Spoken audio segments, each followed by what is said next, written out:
Selamat petang, salam sejahtera. Terima kasih karena bersama dengan saya di Nazilin Unity Channel. Apa kabar semua? Saya harap semua orang dalam keadaan yang gembira selepas selesainya pilihan raya kemarin. Hari ini kita digemparkan pula dengan satu lagi kejutan daripada SPRM berkaitan dengan beras.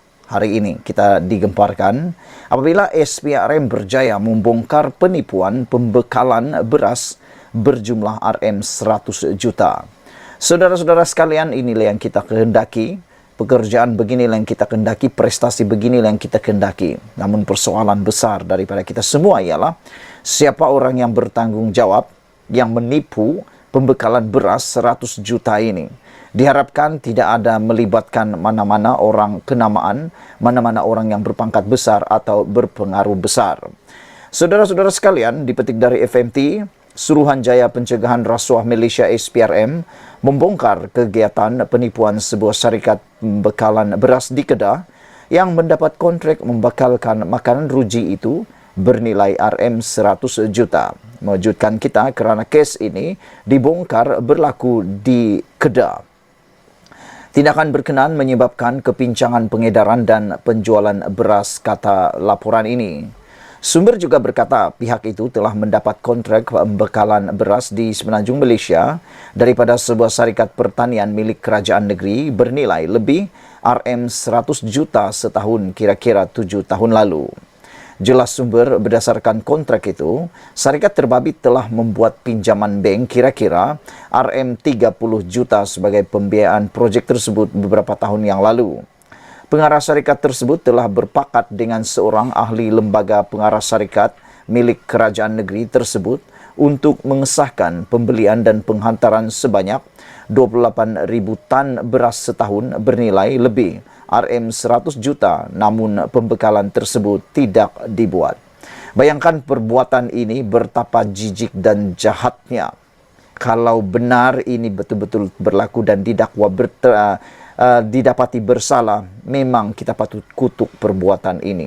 Orang di luar dah sengsara mencari bekalan beras, mereka pula berpakat untuk melakukan perbuatan jahat ini.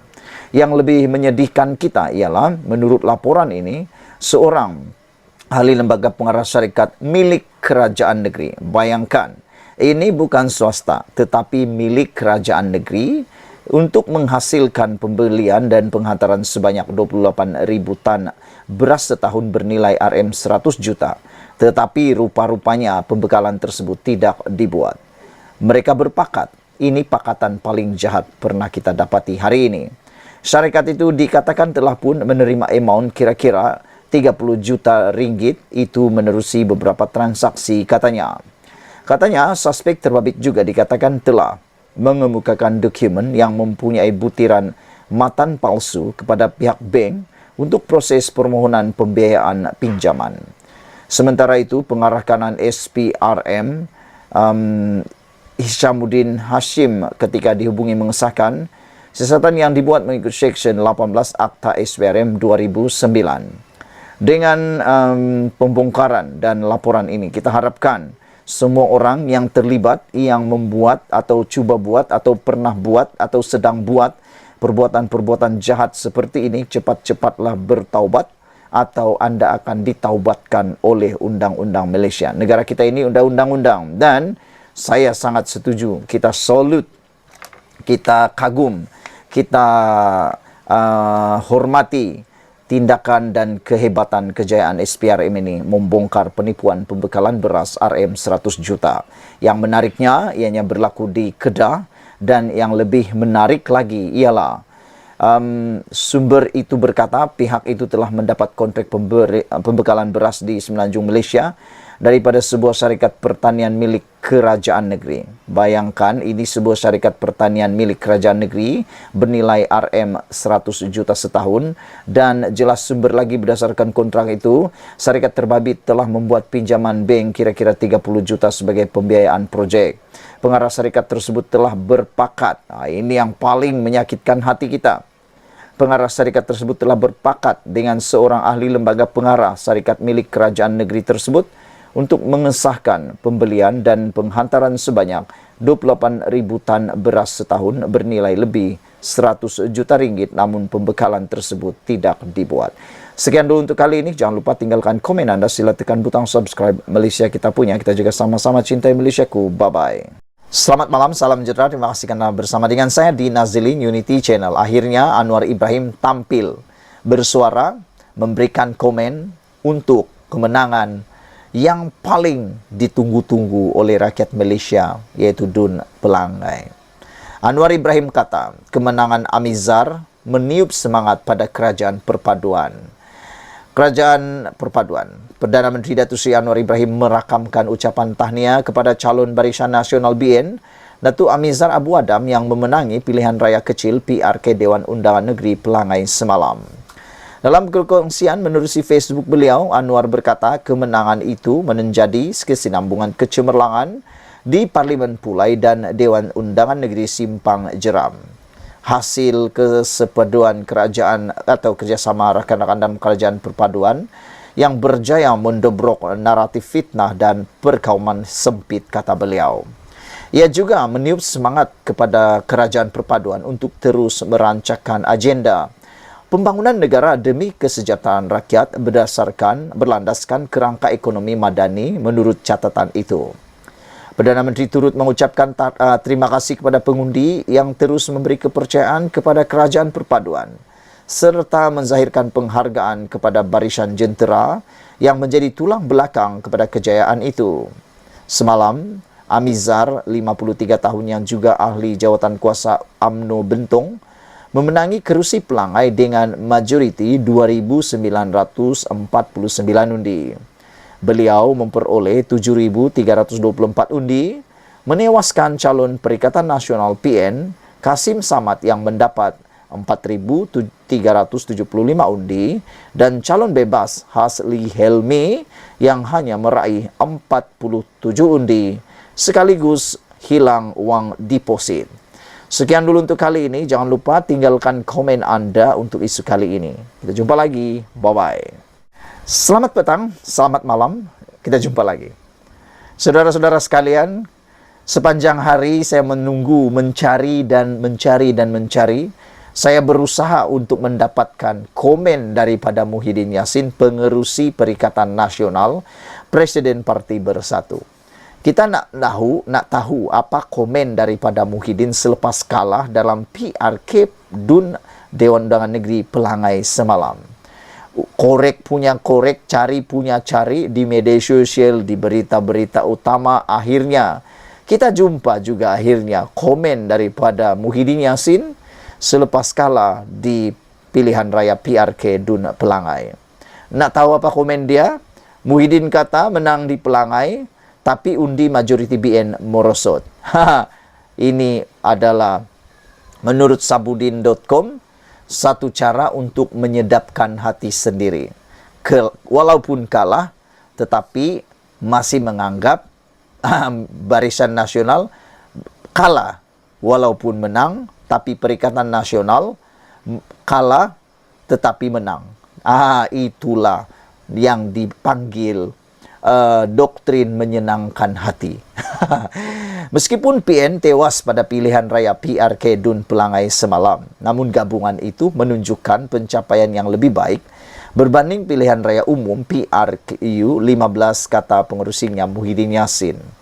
Pun begitu, Muhyiddin berkata, tetap menghormati pilihan yang dibuat oleh pengundi-pengundi di Dewan Undangan Negeri berkenan. Walaupun PN tidak memenangi kerusi tersebut, PN menunjukkan pencapaian yang lebih baik berbanding PRU 15 dengan mencatat peningkatan sebanyak 1,115 undi, kata beliau.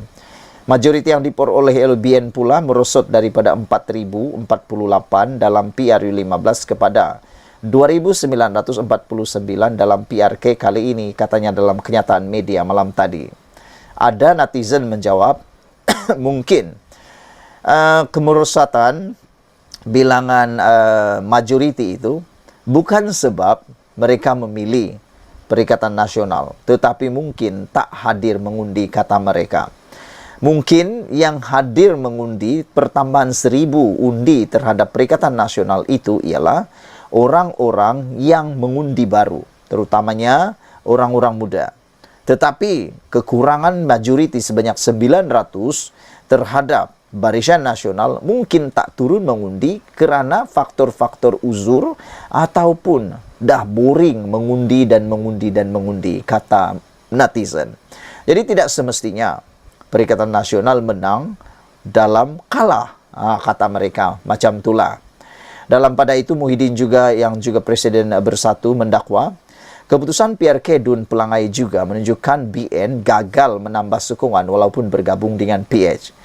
Tak apalah, apapun yang dikatakan oleh Muhyiddin, PH dan BN telah pun menang. Macam main bola sepak lah kan.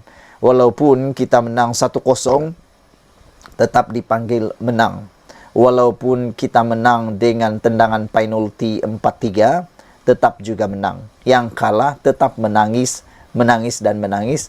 Keputusan tak boleh diterbalikkan. Walau macam mana pun menyenangkan hati, katanya prestasi kita meningkat walaupun kalah, perlawanan sangat baik, seimbang dan sebagainya. Kalau dah kalah, memang kalah jugalah akhirnya. Apa boleh buatlah, tunggulah PRU 16 nanti.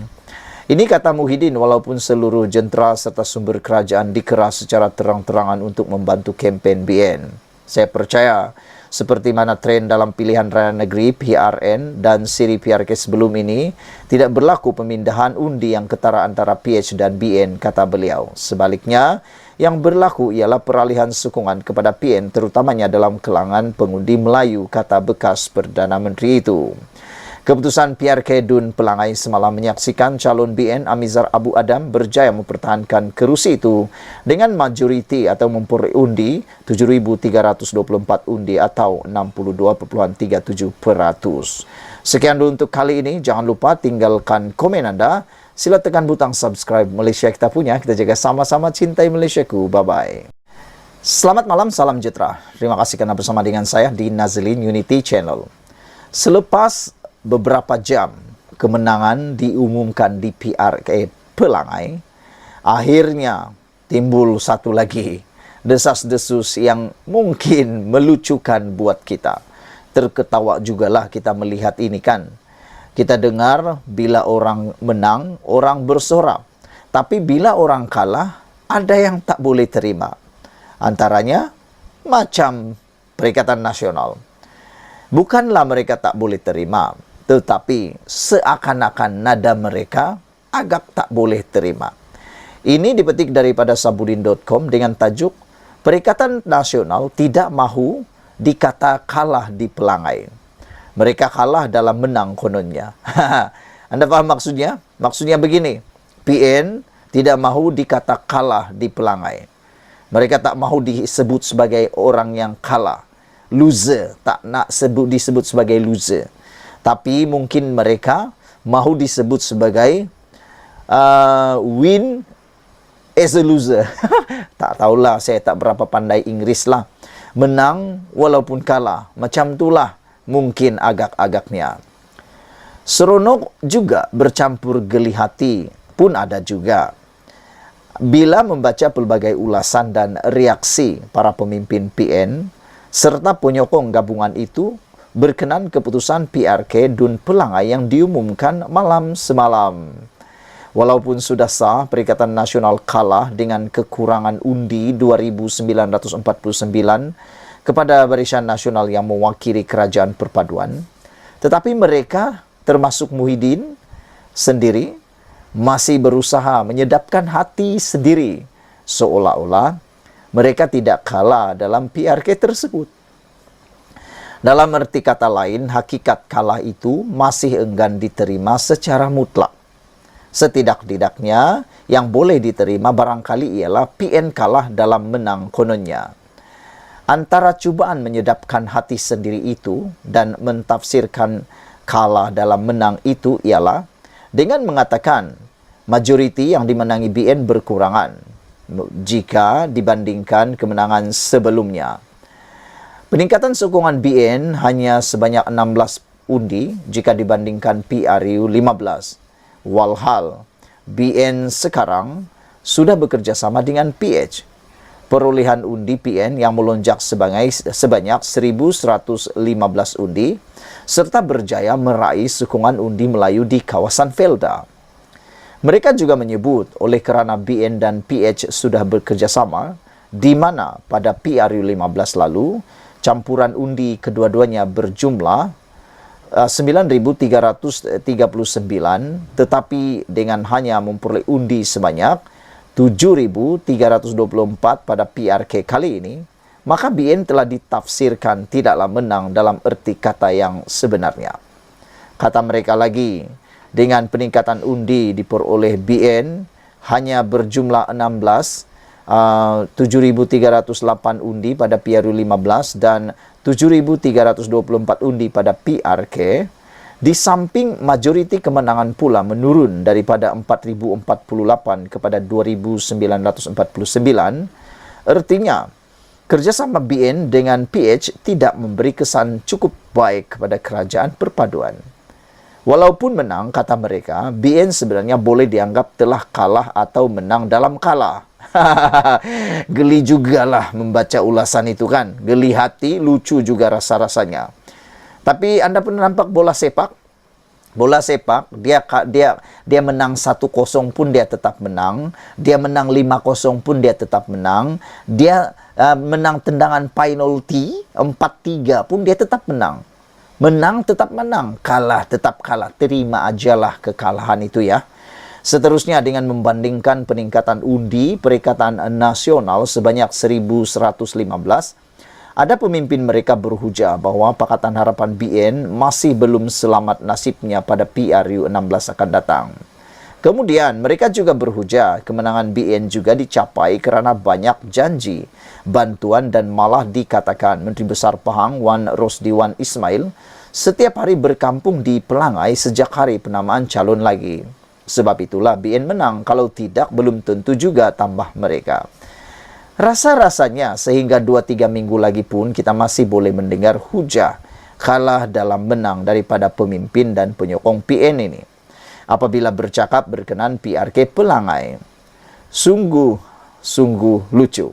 Susah benar nampaknya mereka hendak mengakui hakikat kalah tetap kalah, meski apa sekalipun hujah yang cuba dikeluarkan untuk menterbalikkan keputusan yang telah diumumkan.